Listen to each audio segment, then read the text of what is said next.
दीड महिन्यापासून थोडंसं आयुक्त संभ्रम आमच्या नागरिकांमध्ये झाला. थोडंसं आयुक्त ते भाऊ तुम्ही क्लिअर करा, कारण काय होतंय तो डीपी आणि टीपी याच्यामध्ये विनाकारण आम्हाला भरडलं जाते. त्याच्या मागे साहेबांचा उद्देश चांगला असेल वाईट असेल याच्यात आम्हाला काय जायचं नाही. पण भाऊ त्या डीपी आणि टीपी लोकांना इतकं काही नॉलेज देणारे लोक निर्माण झालेत या शहरामध्ये, इतकं काही नॉलेज देतात.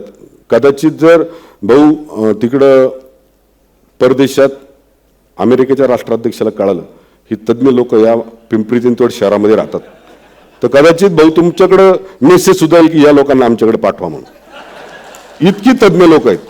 रोज पॉडकास्टच्या माध्यमातून इतकं ज्ञान लोकांना देतात. ह्यांनी जर एवढं ज्ञान घेतलं असतं ना कदाचित या दोघांच्या जागेवर ती दोघं असते,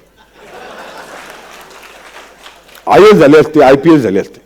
त्यांना असं कुठेही बसून पॉडकास्ट करून आपलं म्हणजे गावरान भाषा बोललो असतो भाऊ, पण नको तुमच्यासमोर बोलायला नको.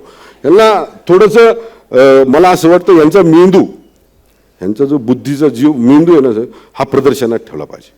जर कुठे गैरसमज भाऊ करायचा असतील, जर लोकांमध्ये संभ्रम निर्माण करायचे असतील तर यांचा मेंदूच वापरला पाहिजे भाऊ. इतकं संभ्रम निर्माण करणारे लोक आहेत.